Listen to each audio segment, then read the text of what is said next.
이재명 대표의 측근은 1심에서 유죄가 나와도 내부 동요가 전혀 없을 것이라는 얘기를 하는데요.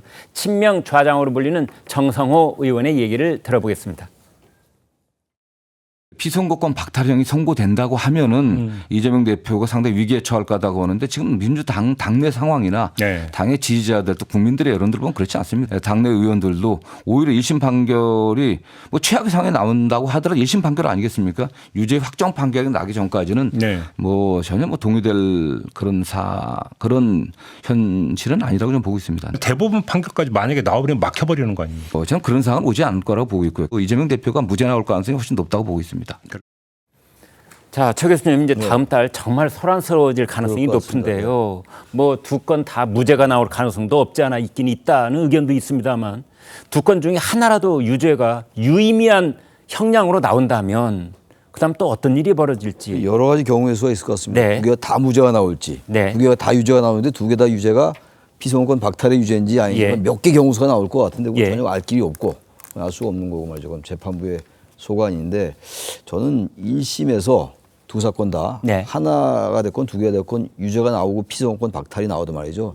뭐 이재명 대표 유산 별로 흔들리지 않을 것 같습니다.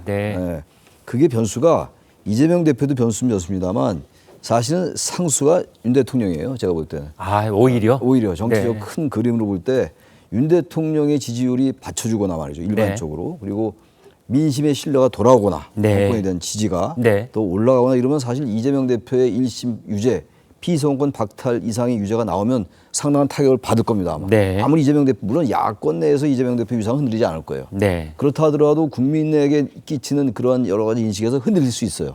근데 이 여권에 지금 아까 충분히 말씀을 나눴습니다만 여권의 여러 가지 정말 분란상들 그리고 이해가 안 가는 여러 가지 이런 상황들이 오래 계속되는 말이죠. 여기 날결되는 건 이재명 대표예요. 그러니까 재판 결과도 물론 중요합니다만 재판 결과 못지않게 정적 상황이 이재명 대표의 앞날을 좌우할 겁니다. 그게 결국 제가 항상 말씀드리는 게 여권이 국민의 신뢰를 회복해야 돼요. 그러면 재판이 재판답게 이재명 대표에게 영향을 줄 겁니다. 아마 정치적으로도.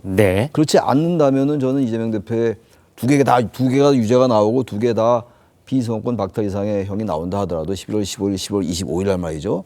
그런다 하더라도 저는 뭐 흔들리지 않을 것이다. 그렇게 봅니다. 당장 물론 대법원 판결이 안 나왔으니까 그러면 당연한 이유고 그거 아니더라도 정치적으로도 그렇지 않을까라는 게 제 생각입니다. 11월 중하순에 이르러 이재명 대표의 사법 리스크가 현실화되는 1심 판결 내용 그것은 윤석열 대통령의 지지율과 일정 부분 맞물려 있는 상황이라고 봐야 된다. 이렇게 말씀을 주셨습니다.